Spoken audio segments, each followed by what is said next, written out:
A downtrodden cleaning lady is fired in front of everyone, but the millionaire's daughter saw everything and did something that shocked everyone.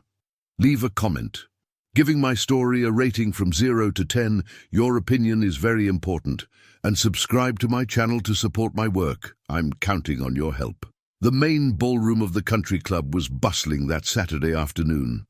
Dozens of high society folks were chatting animatedly, their laughter echoing off the walls, adorned with crystal chandeliers and expensive paintings. Amidst all this opulence, the 30-year-old cleaning lady scrubbed the marble floor with precise movements, trying to become invisible, as she always did. Her hands were rough from constant work, and her simple uniform contrasted starkly with the designer dresses and impeccable suits around her. She didn't expect that ordinary day to turn into the worst nightmare of her life. The supervisor appeared out of nowhere, her high heels clicking sharply against the polished floor. The woman, in her late 30s, had a hard look on her face, and her eyes gleamed with something that looked like satisfaction. Behind her, 2 security guards walked with rigid posture. The cleaning lady felt her stomach churn as she realized they were heading towards her. "You're fired!" the supervisor yelled, her voice cutting through the surrounding conversations like a sharp blade. "Thief! We found the deceased owner's wife's jewelry in your purse." Silence fell over the ballroom like a heavy curtain. All eyes turned to the scene. The cleaning lady felt her legs tremble, and the bucket of water slipped from her hands, spilling liquid across the freshly cleaned floor. She tried to speak, but the words caught in her throat. "I didn't take anything," she managed to whisper, but her voice was so low it could barely be heard. "I would never." "Liar!" the supervisor interrupted, tearing at the cleaning lady's uniform violently. The buttons popped off, some falling to the floor with small clicks.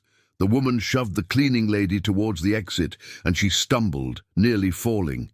Tears began to stream down her face, hot and bitter. The people around began to murmur. Some shook their heads in disapproval, others chuckled quietly, and some even took out their phones to record the public humiliation. The cleaning lady felt like the ground was opening up beneath her feet. That job was everything to her. Without it, how would she pay the overdue rent? How would she buy food? How would she survive? "Please," she pleaded, her hands clasped in supplication, "I didn't do it. I've worked here for 3 years, and I've never touched anything that wasn't mine. Please believe me." The supervisor just laughed, a cruel and icy sound. She held up a small velvet box and opened it, revealing a pearl necklace that shimmered under the chandelier lights. The pearls were large and perfectly round, clearly something of immense value. The cleaning lady had never seen that jewelry before in her life. "This was hidden at the bottom of your purse," the supervisor declared loudly, ensuring everyone heard. "Did you think no one would find out? What kind of person steals a keepsake from the deceased?" The accusation was so absurd that the cleaning lady couldn't even process it properly. She looked around, searching for someone who would believe her, but found only closed faces and judgmental stares. No one wanted to get involved. No one wanted to defend a simple cleaning lady against someone in a position of power. The security guards grabbed her arms, and she didn't resist. What would be the point? She was just a common worker, without a voice, without rights, without importance. Her tears fell freely now, and she felt her dignity being shattered along with her reputation. What the cleaning lady didn't know was that, hidden behind one of the enormous marble columns that supported the high ceiling of the ballroom, a little girl of 4 years old watched everything with wide eyes. The child wore a pink dress full of frills and held a doll against her chest. Her little brown eyes were fixed on the scene, and her furrowed brows showed confusion and something deeper, indignation. The girl knew that cleaning lady. She was the nice lady who always smiled at her when she cleaned Daddy's office. She was the gentlewoman who once found her lost doll and carefully returned it. She was the person who never yelled, never was mean, and always had a sweet word. And now they were hurting her. The little girl didn't completely understand what it meant to steal or why everyone was so angry, but she knew how to recognize when something was wrong. And this was very, very wrong. The mean woman in high heels was lying. The girl was sure of it, even without being able to explain how she knew. Her little fists clenched tightly around the doll. She needed to do something. She needed to help. But what? She was so small, and all those adults were so big and scary. The cleaning lady was almost at the door now, being dragged by the security guards. Her whole body trembled with silent sobs, and she could barely walk straight. The supervisor walked behind, a satisfied smile on her lips, as if she had just won an award. The girl made her decision. She dropped the doll on the floor and ran from behind the column, her patent leather shoes making noise on the marble. She ran through the luxurious hallways of the club, her short legs moving as fast as she could. She needed to find her dad. He would fix everything. He always fixed everything. The private office was on the second floor, and she climbed the stairs, holding onto the handrail, almost tripping in her haste. When she reached the dark wooden door, she pushed with all her strength.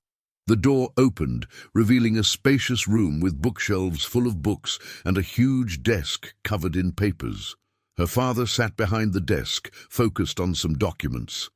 The man in his late 30s had striking features, dark hair combed back, and wore a suit that looked like it cost more than most people earned in a year. He looked up when his daughter ran in, and his serious expression softened slightly. "What is it, sweetheart?" he asked without really paying attention, his eyes already returning to the papers. "Daddy's busy right now." The girl ran to him, tears starting to form in her eyes. She tugged on his suit sleeve forcefully, causing some papers to fall off the desk. "Daddy! Daddy! They're being mean to the nice lady!" she exclaimed, her voice coming out in a sharp cry. "The mean lady is lying! The lady didn't take anything!" The millionaire sighed, trying to reorganize the papers that had fallen. He was used to his daughter's dramatics, and besides, problems between employees were not his direct concern. There were people paid to deal with that. "This is grown-up stuff," he said with little patience. "Go back to the play area, okay? Daddy needs to finish this here." But the girl didn't accept it. Something inside her, some instinct she couldn't name, screamed that this was important, that she couldn't let it go, that the cleaning lady needed help and no one else was going to help. She grabbed her father's large hand with her two small hands and began to pull with all the strength she had. "Please, Daddy, please!" "You need to see." The tone of despair in his daughter's voice finally caught his real attention. He looked at her little face, red from crying so much, at her pleading little eyes, and something in his chest tightened. Maybe it was worth taking a look, even if it was just to calm the child. "All right," he relented, getting up from the chair. "But this needs to be quick." The girl pulled her father through the hallways, down the stairs faster than he considered safe. When they reached the main ballroom, the scene he found made him stop abruptly. The cleaning lady was being pushed out by two security guards, her face wet with tears, her uniform torn. The supervisor followed behind, holding a small velvet box like a trophy. And around them, dozens of people watched with expressions that ranged from shocked to amused. The millionaire felt something strange stir inside him. Anger, maybe, or discomfort. He wasn't sure. His voice came out firm and loud, cutting through the murmur of the ballroom. "Stop, everyone, now!" The silence that settled in the ballroom was so dense that it felt possible to touch it. Everyone present turned to look at the owner of the club, surprised by his intervention. The security guards immediately released the cleaning lady's arms, who almost fell to the floor, trembling. She looked at the millionaire with a mixture of hope and terror, not knowing if her situation was about to improve or worsen. The supervisor paled for a brief moment, but quickly regained her mask of authority. She approached her boss with firm steps, holding the velvet box as irrefutable evidence. "Sir, I regret that you have to witness this," she said in a controlled voice, although her hands betrayed a slight tremor. "But we found this piece in her purse." The pearl necklace that belonged to your deceased wife. It was hidden at the bottom, wrapped in an old cloth. The millionaire took the box from the supervisor's hands and opened it slowly. The pearls shone under the light, each perfectly round and luminous. It was indeed the necklace that his wife had worn on special occasions, a piece of immeasurable sentimental value that he kept locked in his private office. His heart tightened at the sight of the jewelry, bringing painful memories that he tried to keep buried. "How did this end up in her purse?" he asked, his voice low but charged with authority. The cleaning lady took a step forward, wavering. "I've never seen this necklace before in my life. I swear on everything that is sacred, sir. I don't know how it ended up in my purse, but I didn't take it." "I would never do that." Her words came out interspersed with sobs that she tried to control. The desperation in her voice was visceral, almost palpable. She clasped her hands in supplication, her red eyes fixed on the millionaire as if he were her last hope. The supervisor snorted with disdain. "Of course she's going to deny it. All thieves deny it when they are caught. Sir, she had access to your office several times during cleaning. She had plenty of opportunity to open the safe and take whatever she wanted." "The safe was locked," the millionaire said slowly, analyzing the situation. "How would she have gotten the combination?" "Maybe she watched you typing," the supervisor responded too quickly, already prepared with the answer. "Or she found the combination written down somewhere. These people are smart when they want something that doesn't belong to them." The 4-year-old girl, who had been clinging to her father's leg until then, let go and walked to stand in front of the supervisor. She had to raise her head to look at the face of the tall woman, and her little eyes were full of a determination that didn't match her age. "You're mean," the child said in a trembling but clear voice. "I saw you messing with Daddy's stuff. I did. You were there in the office when you weren't supposed to be." The supervisor forced a laugh that sounded fake even to the least attentive ears. "Honey, you must be confusing things. Children have fertile imaginations, don't they?" But the millionaire was paying attention now. He crouched down to be at his daughter's height, holding her little shoulders gently. "When did you see this, sweetheart? Can you remember?" The girl frowned, concentrating. It was when Grandma came to visit. Remember, I was looking for my doll, and I saw her coming out of your office. She hid something shiny in her purse quickly, but I saw it." "How long ago was that?" the millionaire asked, still looking at his daughter. "Grandma came 2 many times ago," the child tried to explain, without fully mastering the notion of time. The millionaire stood up, his mind working fast. His mother had visited the club about 3 weeks ago. If his daughter was telling the truth, the supervisor would have entered his office at that time, but that didn't prove anything yet. She had permission to enter there on certain occasions. The cleaning lady remained motionless, barely daring to breathe. She didn't fully understand what was happening, but she realized that some doubt had been planted. It was a tiny spark of hope amidst the total darkness that engulfed her. "Sir," the supervisor said, her voice now a little more tense, "with all due respect, we can't base an investigation on the confused words of a 4-year-old child. She probably saw me entering the office on some legitimate occasion and is mixing things up." "Maybe," the millionaire agreed, but something in his tone indicated that he wasn't completely convinced. "But there's something that bothers me about this whole story." He approached the cleaning lady, studying her face. The woman was destroyed, that was obvious. Her hands trembled so much that she needed to interlock her fingers to try to control them. Her face was swollen from crying so much, and there was an expression of complete helplessness in her eyes. "How long have you worked here?" he asked. 3 years and 4 months, sir," she replied in a hoarse voice.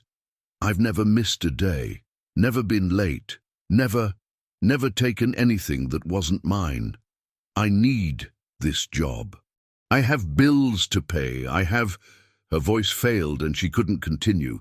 The millionaire then picked up the necklace again, observing it carefully. It was then that he noticed something that caught his attention. The necklace was clean, completely clean, without a single particle of dust, without any mark of time or prolonged storage. The pearls shone as if they had just been polished. "This necklace has been stored in the safe for over 2 years," he said loudly, making everyone pay attention. "It hasn't been opened since then. How is it so clean?" The supervisor opened her mouth, but no words came out immediately. She blinked a few times, clearly trying to formulate a plausible answer. Maybe she cleaned it before hiding it, so as not to leave fingerprints."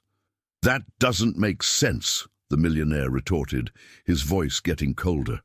"If she stole it, why would she keep it in her purse at work? Why wouldn't she take it home immediately? And how did she manage to open my safe without me noticing?" The questions came one after the other, and the supervisor began to sweat visibly. She ran her tongue over her parched lips, and her eyes moved quickly from side to side, as if looking for an escape. The cleaning lady watched everything as if she were watching a dream. Could it be that he was actually questioning the accusation? Could there be any chance of getting out of that situation without losing everything? "Sir," the supervisor tried again, her voice now clearly nervous. "Perhaps it's better if we discuss this in private. There's no need to expose the situation here in front of all the guests." "On the contrary," the millionaire replied, his posture becoming more rigid. "Since this woman has been publicly humiliated, I think it's only fair that the truth is also revealed publicly. I want to see the security footage. Now." The panic that crossed the supervisor's face was impossible to hide. Her eyes widened, and she took a step back as if she had taken a physical blow. That's a waste of time," she stammered. "The cameras won't show anything relevant." "It will be unnecessary work for the technical team. Then there shouldn't be a problem with checking them," the millionaire cut in, his voice now as cold as steel. He turned to one of the security guards. "Bring the recordings from my office for the last 4 weeks, and also the recordings from the employee locker room from today." The security guard nodded and left quickly. The supervisor stood paralyzed in place, her face alternating between red and white. Her hands squeezed the side of her skirt so hard that her knuckles turned white. The minutes that followed were the longest in the cleaning lady's life. She remained standing, feeling her legs weaken, but without the courage to sit or move. The little girl came to her and took her hand, squeezing it tightly. That simple and pure gesture almost made the woman burst into tears again, but she held back. The millionaire remained silent, his eyes fixed on the supervisor, who avoided his gaze at all costs. He was beginning to notice things he had never noticed before. Her excessive tension, the way her stories had answers that were too readily available, the speed with which she accused without properly investigating. The guests in the ballroom began to whisper among themselves, speculating about what was happening. Some were already beginning to show sympathy for the cleaning lady, seeing her obvious fragility and the contrast with the increasingly nervous supervisor. When the security guard finally returned carrying a tablet, the air in the ballroom became even more tense. He handed the device to the millionaire, who immediately began to scroll through the recordings. "Project this on the big screen," he ordered, pointing to the huge monitor that was used for presentations in the ballroom. "Sir, please," the supervisor stepped forward, her voice now clearly desperate. This is unnecessary. I trust my judgment and—" "Then you won't have any problems watching," he interrupted her again. The first image that appeared on the screen made the entire ballroom fall silent. There was the supervisor 3 weeks ago, entering the millionaire's private office when he clearly wasn't there. She looked around before entering, checking to see if anyone was watching her. The cleaning lady felt her heart race. The little girl squeezed her hand tighter, and she returned the squeeze, unable to take her eyes off the screen. What they saw next made several people in the ballroom gasp in shock. On the big screen, everyone could clearly see the supervisor approaching the safe embedded in the wall of the office. She took a small key from her purse, looked at the door once more to make sure she was alone, and then opened the safe with quick and precise movements. Her hands trembled as she searched inside, until she finally found the velvet box with the pearl necklace. The woman held the jewelry against the light, admiring its shine for a few seconds before quickly putting it in her own purse. She closed the safe, adjusted her hair, and left the office as if nothing had happened. The ballroom exploded in indignant murmurs. Some women covered their mouths with their hands, shocked. Men shook their heads in disapproval. The cleaning lady felt her legs give way and needed to lean on a nearby chair to avoid falling. Tears of relief began to roll down her face, but she still couldn't completely believe what she was seeing. The supervisor was frozen in place, her face completely white now. She opened and closed her mouth several times, like a fish out of water, but no sound came out. "Continue," the millionaire ordered the security guard, his voice so cold that it seemed capable of freezing the air around him. The images advanced to the recording of that same day, a few hours before the public accusation. The screen showed the employee locker room, where purses and personal belongings were kept in individual lockers. The supervisor appeared again, looking around to make sure she was alone. She opened the cleaning lady's locker, she clearly knew which one it was, and placed the velvet box at the bottom of the purse, hiding it under a cloth and other personal items. The woman then closed the locker, left the locker room, and less than an hour later in the recordings returned with the security guards, pretending to be doing a routine inspection. She opened the cleaning lady's locker again, this time in front of the security guards, and discovered the necklace, her expression a perfect mask of shock and indignation. The ballroom fell into complete silence for a few seconds after the images ended. Then, like a wave that finally breaks on the beach, began the indignant exclamations, the angry comments, the looks of pure contempt directed at the supervisor. "How could you?" an elderly lady shouted from the crowd. "Destroying the life of an innocent person like that? What kind of monster does something like this?" Another guest joined the chorus of indignation. The supervisor finally found her voice, although it came out trembling and desperate. I can explain. I only took the necklace to clean it. It was supposed to be a surprise. I was going to return it all polished and—" "Liar!" the millionaire roared, his voice echoing through the ballroom and silencing everyone immediately. He had never raised his voice like that before, and the fury in his tone made even the most distant people flinch. "Not only did you steal a precious keepsake from my deceased wife, but you set up a charade to destroy the reputation of an innocent employee. You humiliated her in front of all these people, tore away her dignity, almost destroyed her life." The supervisor began to cry, but they were tears of despair at being caught, not of genuine regret. "Please, sir, I don't know what came over me. It was a moment of weakness. Enough!" he cut her off. "You're fired immediately, and you can be sure that you will be sued for defamation, theft, and any other charges that my lawyers can raise against you. Security, escort this woman out and make sure she doesn't take anything that isn't hers." Two security guards stepped forward and grabbed the arms of the now ex-supervisor. She tried to resist, her shoes scraping on the polished floor as she was dragged away, shouting empty apologies that no one wanted to hear. When she finally disappeared down the hallways, silence returned to the ballroom. The millionaire took a deep breath, trying to control the anger that still simmered within him. Then he turned to the cleaning lady, who was sitting in the chair, trembling from head to foot, tears still streaming down her face. He approached, and to the surprise of everyone, including the woman herself, knelt beside her to be at the same height. "I apologize," he said, and his voice was laden with something that few people there had ever heard from him. Genuine humility. Deep and sincere apologies. "You were wronged in the worst possible way, and it happened in my establishment, under my responsibility. I should have investigated before allowing it to get to this point. I should have trusted you, your impeccable record of 3 years of dedicated work. Forgive me." The cleaning lady couldn't speak. She just shook her head, more tears falling, but now they were tears of relief so immense that it felt physical. All the horrible weight that was crushing her chest began to finally dissipate. The 4-year-old girl let go of the cleaning lady's hand and hugged her neck tightly. "I knew you were good. I knew it." That innocent hug completely broke what remained of the cleaning lady's emotional defenses.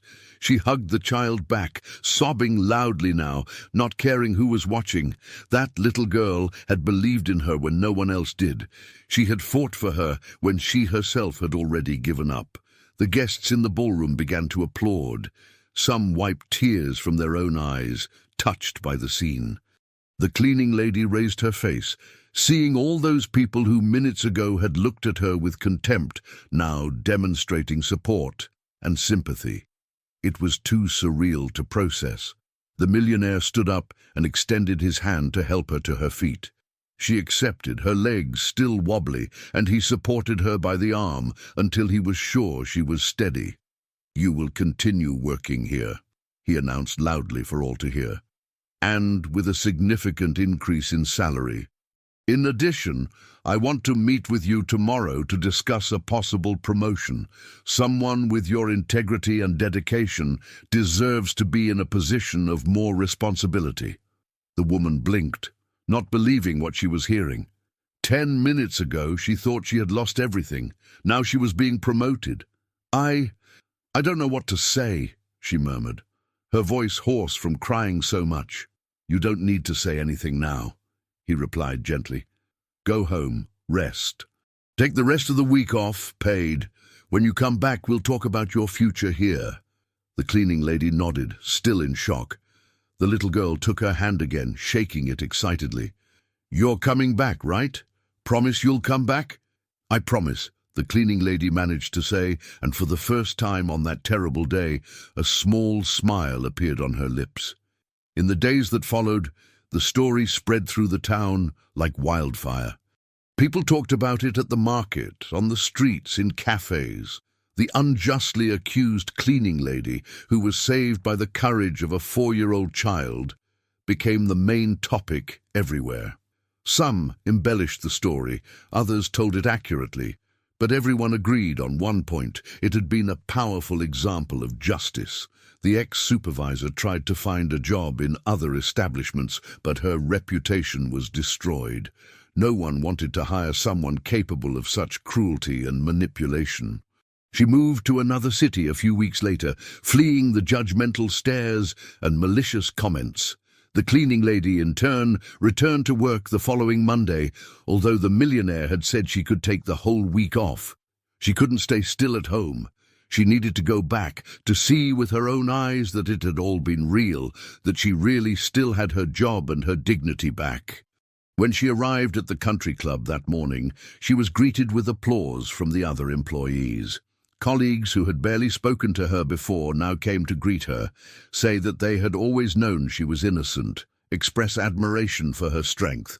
She accepted everything politely, although deep down she knew that few had really believed in her at the critical moment. The millionaire called her to his office in the middle of the morning. She climbed the stairs with her heart racing, memories of that horrible day still fresh in her mind. But when she entered the room, she found a welcoming environment. He invited her to sit in a comfortable chair in front of his desk, not on the side where employees usually stood to receive orders. "How are you feeling?" he asked, and there was genuine concern in his voice. "Better," she replied honestly. "Still a little shaken, but better." He nodded, studying her face. He noticed the dark circles under her eyes, a sign that she probably hadn't slept well in recent days. He also noticed the still tense posture, as if she were expecting another blow at any moment. "I want to offer you the position of cleaning team coordinator," he said directly. "You will be responsible for managing all the cleaning staff in all my establishments in the region. The salary will be 3 times what you earn now, with full benefits." The cleaning lady was speechless. 3 times more?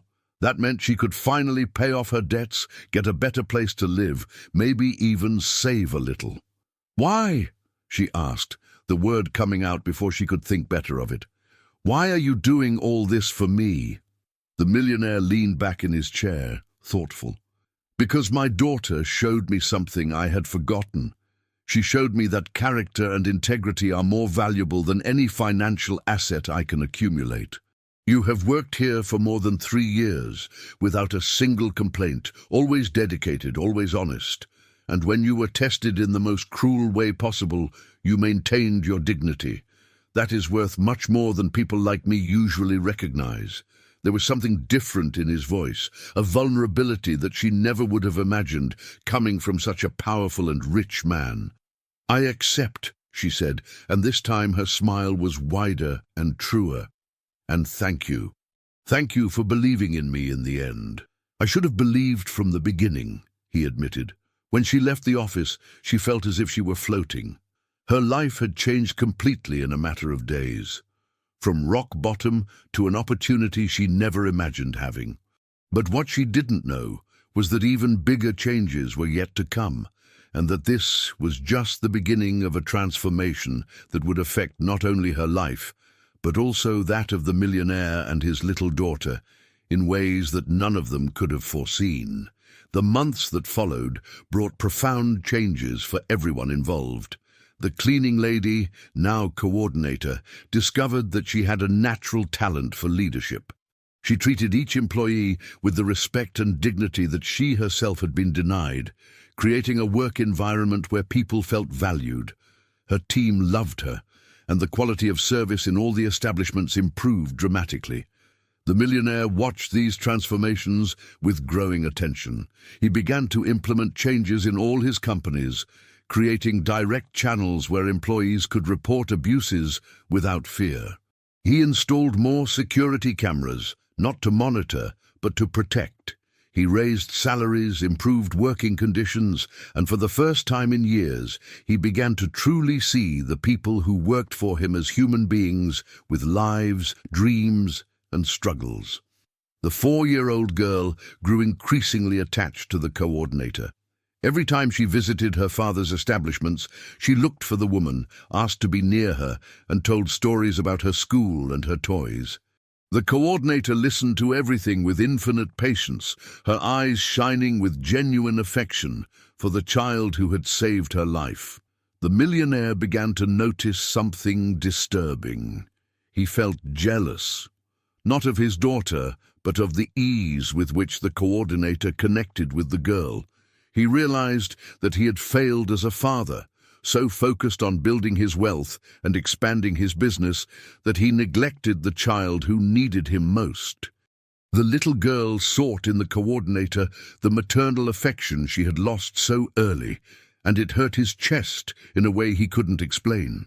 One afternoon, 6 months after the incident, he made a decision. He called the coordinator to his office again, but this time the invitation was different. "I'd like you to have dinner with me and my daughter tonight," he said, and there was a hesitation in his voice that was completely unusual.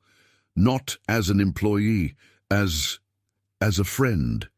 The little one misses you terribly when you're not around, and I thought it would be nice for her to have your company outside of work." The coordinator was surprised. In all these months, they had developed a mutual respect and even a professional friendship. But this was different. It was personal. She hesitated, aware of the glaring differences between their lives, but the memory of the little girl's smile won out over any resistance. "It would be an honor," she replied. The dinner took place at the Millionaire's house, a huge mansion that left the coordinator speechless when she arrived. But what really touched her was seeing how the residence, despite all its opulence, seemed empty and cold. Human warmth was missing from those expensive walls. The girl greeted her with shouts of joy, jumping into her arms. The millionaire watched the scene with a gentle expression that rarely appeared on his face. During dinner, they talked about simple things: the girl's school, the challenges of her new position, childhood memories. The coordinator discovered that behind the imposing facade, the millionaire was a deeply lonely man, still grieving the loss of his wife years ago. He, in turn, discovered in her a wisdom that didn't come from books or expensive universities, but from life lived intensely, from the difficulties overcome, from the daily battles for survival.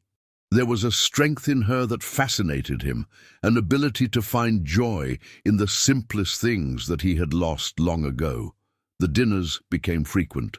Every week, sometimes twice, she was invited. The girl was radiant on those days, and even the people who worked in the mansion commented on how the house seemed more alive, happier. It was during one of these dinners, when the girl had already fallen asleep and they were talking on the veranda under the stars, that the millionaire received a call that would change everything. It was a businessman from another region, representing a gigantic corporation interested in buying his entire network of establishments. The offer was astronomical, numbers that would make him one of the richest men in the country. He could retire, live off his earnings for the rest of his life, guarantee his daughter's future for generations. But there was a catch. The corporation would do a complete restructuring, which meant laying off more than half of the current employees to cut costs and increase profits. When he hung up the phone, his face was pale. The coordinator immediately realized that something was wrong. "What happened?" she asked with concern. He told her about the proposal, about the impressive numbers, about the guarantee of fortune that it represented. But he also told her about the mass layoffs, about how hundreds of families would lose their source of income, about how everything he had built in recent months would be destroyed. "And are you going to accept?" she asked, her voice carefully neutral. "I don't know," he admitted, running his hands through his hair in frustration. "It's enough money to guarantee my daughter's future, to never have to worry about anything again. But, she encouraged him to continue, "but when I look at my daughter, I think about the kind of man I want her to see in me. I think about all the employees who rely on me to support their families. I think about you, about how your life was almost destroyed by greed and malice. And I wonder, is it worth trading my soul for more money than I already have and could never spend?" The coordinator was silent for a long moment. Then she said something that would echo in his mind for the following days. "My mother used to say that true wealth isn't in how much you accumulate, but in how many lives you improve along the way. You already have fortune, you already have assets. The question is, what kind of man do you want to be?" That night the millionaire couldn't sleep. He thought about his deceased wife, about how she had always valued character above capital. He thought about his daughter, about her pure little eyes that had seen the injustice when all the adults were blind. He thought about the coordinator, about how she had maintained her integrity even when everything was against her. In the morning, he made his decision. He called the businessman and refused the offer, explaining that his businesses were not for sale. The man on the other end of the line tried to argue, offered even more money, but the millionaire was firm. Some values were priceless. When he told the coordinator about his decision, she smiled in a way that made his heart race. "Your daughter will be very proud of the father you are becoming," she said. But there was more. The millionaire discovered through his contacts that the corporation interested had a dark history. Lawsuits for labor exploitation, complaints of degrading conditions, complaints of abusive practices in all the places where they operated. If he had sold, not only would he have condemned his employees to unemployment, but those who were kept would suffer under cruel management. He shared this discovery with his entire team at a general meeting. He explained the proposal he had received, the astronomical values involved, and why he had refused. He told them about the corporation's history, about his commitment to the well-being of everyone who worked for him. The reaction was one of collective emotion. Employees cried openly, thanked him, applauded. Many approached afterwards to shake his hand, to say that he had saved their families. The coordinator watched everything with tears in her eyes, seeing the man he was becoming, so different from the cold businessman she had known months ago. But there was still one last twist waiting for them.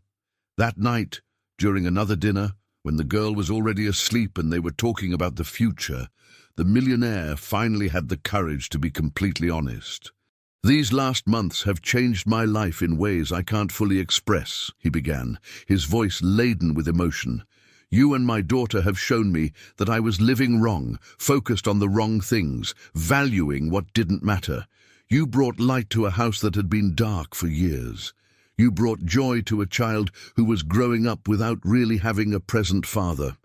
And you brought something to me that I thought I would never feel again." The coordinator looked at him, her heart beating fast, knowing what was coming but afraid to believe it. "I've fallen in love with you," he confessed, and his voice trembled as he said the words. "I know we're from different worlds, that there are 1,000 reasons why this might seem impossible, but I also know that when I'm with you, I feel more alive than I've felt in years. My daughter loves you, and I can't imagine my life without you in it anymore." Tears were running freely down the coordinator's face now. For months she had kept her own feelings hidden, thinking it would be absurd, impossible, that the distance between their realities was too great to be crossed. "Me too," she whispered. "I've also fallen in love with you, with your transformation, with your courage to change, with how you treat your daughter now, with who you're becoming. But I'm so afraid." "Afraid of what?" he asked, taking her hands. "Of not being enough, that one day you'll wake up and realize you deserve someone from your world, not an ex-cleaning lady who—" "You're the most extraordinary woman I've ever met," he interrupted her firmly. "Your past, your job, none of that matters. What matters is who you are, a person of integrity, kind, strong, wise. You've made me a better man. You've made my daughter happier. That's worth more than all the investments and stocks I own." They kissed under the starry sky, and at that moment, the barriers that seemed insurmountable simply disappeared. The following months were of adaptation. The coordinator gradually moved into the mansion, transforming that cold house into a true home. The girl, now 5 years old, finally had the complete family she so desired. The millionaire continued his businesses, but now with a completely different perspective, always considering the human impact of each decision. A year after that terrible afternoon in the club ballroom, they organized a special event. A professional development and scholarship program was launched for all employees of the establishments, ensuring that no one was trapped in vulnerable situations due to lack of opportunities. During the event, an unexpected presence appeared. The ex-supervisor, who had completed mandatory community service and undergone psychological counseling, showed up. She was different, thinner, with deep, dark circles under her eyes. But there was something in her eyes that hadn't been there before. True humility. She approached the coordinator, who was now next to the millionaire, and with a choked voice, apologized. Not the empty apologies of that horrible day, but a genuine request for forgiveness, recognizing the wickedness of her acts and the consequences she had almost caused. "I don't expect you to forgive me," she said, tears running down her face. "I just wanted you to know that I've spent every day since then trying to be a better person, trying to understand how I became someone capable of doing what I did. And to apologize truly for almost destroying your life out of pure envy and malice." The coordinator looked at that woman who had once terrorized her. Then she looked at the little girl holding her hand, at the man she loved by her side, at all the people gathered there celebrating a collective victory. And she realized that holding a grudge no longer made sense. "I accept your apology," she said, and saw the immense relief flood the other woman's face. "We all deserve second chances. I received mine that day. You're receiving yours now." The event was a resounding success. Employees celebrated, families gave thanks, and the story of that humiliated cleaning lady who became coordinator and then wife of a millionaire became an inspiration for everyone who heard it. But what really mattered was happening far from the spotlight. An unlikely family, united not by blood or money, but by something much more valuable. Genuine love, mutual respect, and the courage to do what is right even when it is difficult. The girl, now a little older, but still with that pure heart and keen sense of justice, watched everything with a smile. She held the hands of her father and the woman she had chosen as her mother, knowing that this different family, born of an injustice and forged in the courage of a child, was exactly what they all always needed. The ballroom that was once the scene of humiliation and pain now shone with hope and possibilities. And while everyone celebrated around them, those three, the millionaire who learned that true fortune is not measured in dollars, the woman who discovered that her dignity was worth more than any jewelry, and the girl who never stopped believing in what was right, knew that they had found something that no money in the world could buy, a home where they were truly loved and accepted exactly as they were. If you like this video, please subscribe to my channel. I promise to bring you videos every day that will make your life happier. Comment on what you thought of my story, giving it a rating from 0 to 10, and thank you very much.